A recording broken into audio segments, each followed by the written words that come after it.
Morning दोस्तों, स्वागत है आप सभी का हमारे यूट्यूब चैनल मिथुन भारती एटीएम में। आज हम लोग बात करने वाले हैं ग्लेज वालों के लिए। जितना पैसा लगाए हैं उससे 1000 गुना निकालेंगे। आप लोगों में से बहुत सारे लोग glaze trading India private limited में काम करने के लिए गए होंगे। वहाँ पे जाने के बाद आप कमिटमेंट किए होंगे या फिर आप क्या करे होंगे, उसके बारे में आज जानेंगे। और क्या आपको करना चाहिए ग्लेज में जाने के बाद, आज पूरा डिटेल्स में जानने वाले हैं। तो वीडियो पर अगर आप नए हैं तो वीडियो को लाइक और चैनल को सब्सक्राइब करें और इस वीडियो को अपने दोस्तों के साथ भी शेयर करें ताकि उनको भी इस जानकारी का फ़ायदा मिल सके, लाभ उठा सके। चलिए शुरू करते हैं। पहला पॉइंट है यहाँ पे कि ग्लेज़ में मौके को पहचान कर काम करें। यानी कि ग्लेज़ में अगर आप जाते हैं और जाने के बाद आप वो बहाने बनाते हैं तो आपको बहानेबाज़ी नहीं करनी है। ग्लेज़ में जाने के बाद आपको उस मौके को पहचानना है जिसने आपको मौका दिया, और जहाँ आपको मौका मिला है तो उस मौके को पहचान कर काम करना है। दूसरा पॉइंट है, निश्चित करें कि ये काम मेरे लिए है, और ये आप ठान लीजिए कि ये काम मेरे लिए है, मेरे अलावा और कोई नहीं कर सकता। ये आपके मन में, आपके दिमाग में ठानना चाहिए, मानना चाहिए। और तीसरा पॉइंट है, इससे अच्छा दुनिया में कोई भी काम नहीं है। ये भी आप सोच लीजिए, ठान लीजिए कि इससे अच्छा कोई भी काम नहीं है। जितने भी काम हैं वो सब बेकार है, खराब है, और वो सभी हार्ड वर्क हैं।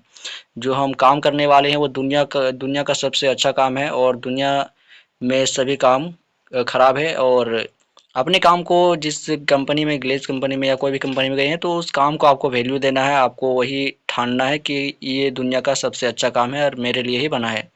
चौथा पॉइंट है कि मेरा अपलाइन मेरा भगवान है। यानी कि ये भी ठानना है कि मेरा अपलाइन मेरा भगवान के समान है, क्योंकि वो उसने मुझे मौका दिया और इस तरह के प्लेटफॉर्म को हमें दिखाया और हमें इस कंपनी में काम करने का मौका दिया। तो अपने अपलाइन को एक भगवान के तरीके से मानना चाहिए।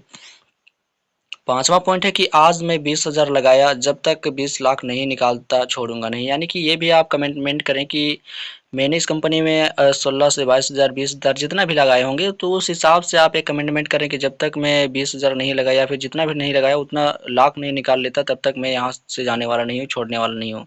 अगर आप ये कर लेते हैं तो छठा पॉइंट है कि 20 लाख कमा लेने के बाद भी आप 20 करोड़ का वादा करें। यानी कि करो, यानी आप ग्लेज में काम करने के लिए जाते हैं, काम में सक्सेस थोड़ा सा मिल जाता है। मान के चलिए 20,000 से 20 लाख आप कमा भी लिए, तो आपको 20 लाख कमाने के बाद ये भी नहीं करना है कि छोड़ देना है, ऐसा नहीं।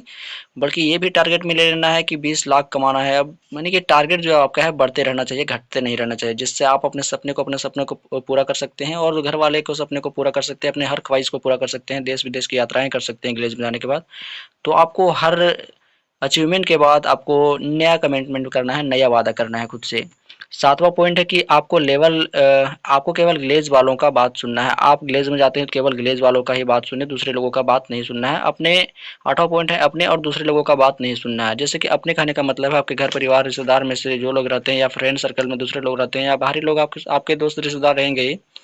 तो अपने और दूसरे लोगों का, जो ग्लेज में काम नहीं करते हैं, उनका बात नहीं सुनना है, क्योंकि वो लोग आपके मन को भटकाएंगे, भ्रमित करेंगे और वहाँ काम करने के लिए मना भी कर सकते हैं। तो ऐसे में उनका बात अगर सुनेंगे तो आप कभी भी एक इस गोल्डन जैसे प्लेटफॉर्म में काम नहीं कर सकते हैं, अपने भविष्य को बेहतर नहीं बना सकते हैं। तो अपने और अपने से दूसरे लोगों का बात नहीं सुनना है, केवल ग्लेज वालों का ही बात सुनना है। ग्लेज वालों को कहने का मतलब है आपके अपलाइन का, आपके सीनियर अपलाइन का, और ग्लेज में जितने सारे अदर्स डोनलाइंस वगैरह रहते हैं, उनका सीनियर अपलाइन का बात को सुनना है, केवल ग्लेज वालों का।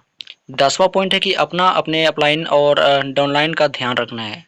अपना अपना भी ध्यान रखना है, अपने डाउनलाइन का भी ध्यान रखना है, अपलाइन का भी ध्यान रखना है, ताकि आप अच्छे तरीके से इस बिजनेस में, गैलरी बिजनेस के अंदर काम कर सके और काम करके एक अच्छा खासा इंसेंटिव ला सके और अपने सभी ख्वाहिश को पूरा कर सके। 11 पॉइंट है कि खुद अप्रोच करना और डाउनलाइन का भी अप्रोच करवाना। यानी कि आप ग्लेज में जाते हैं, ग्लेज में जाने के बाद सिर्फ वहाँ पर खुद अप्रोच करना नहीं है, बल्कि को दूसरों को भी अप्रोच करवाना है। दूसरों कहने का मतलब अपने डाउनलाइन का भी अप्रोच कराना है, चाहे आपका कोई भी डाउनलाइन हो, चाहे आपका हॉट मार्केट से हो, वार्म मार्केट से, कोल्ड मार्केट से या फ्रेश मार्केट से, कोई भी मार्केट से आपका गेस्ट आ गया है, डाउनलाइन आ गया है, तो उसको भी अप्रोच करवाना है और खुद से अप्रोच करना है। पहले अपलाइन अपना अप्रोच ना करें, पहले अपने डाउनलाइन का अप्रोच करवा लें, उसके बाद अपना अप्रोच करवाएं, मतलब करें।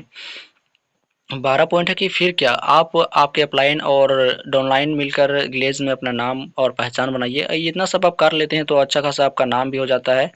आप एक देश में मतलब कि एक अभी तो मतलब कि अपने केवल गांव समाज में जाने जाएंगे, फिर अपना मतलब जो आपका जोन रहता है उसमें जाने जाएंगे, राज्य में जाने जाएंगे, फिर आप अदर स्टेट में भी, दूसरे राज्यों में भी जाने जाएंगे, देश विदेश में भी आपका नाम हो सकता है। बाकी आप मन लगा के काम करेंगे, अपलाइन डाउनलाइन, और आप तीनों मिलकर अगर अच्छे अच्छे से काम कर लेते हैं तो आप ग्लेज में अच्छा खासा नाम, अच्छा खासा इंसेंटिव कमा सकते हैं।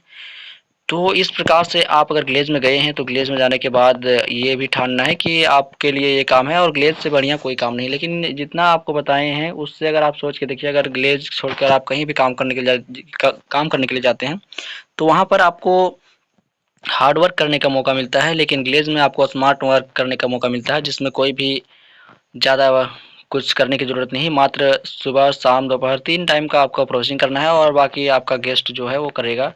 सिर्फ़ एक बार आपका लेवल अचीव करना है, बाकी आपका लेवल जो है बढ़ता जाएगा, कभी घटने वाला नहीं है। आपका इंसेंटिव, आपका पैसा, आपका बिज़नेस, आपका टीम बहुत ज़्यादा ग्रोथ कर सकता है, बल्कि सिर्फ़ एक बार मेहनत करना है। एक बार मेहनत करने के बाद आप निश्चित रह सकते हैं और भविष्य को सुदृढ़ और भविष्य को उज्ज्वल बना सकते हैं। तो ये इन्फॉर्मेशन आप सभी को कैसा लगा कमेंट करके ज़रूर बताएं। वीडियो को लाइक और चैनल को सब्सक्राइब कर लें ताकि ऐसे नॉलेजेबल वीडियो आप तक तुरंत पहुंचे। चलिए मिलते हैं अगले वीडियो में, तब तक के लिए जय हिंद, जय रेलवे।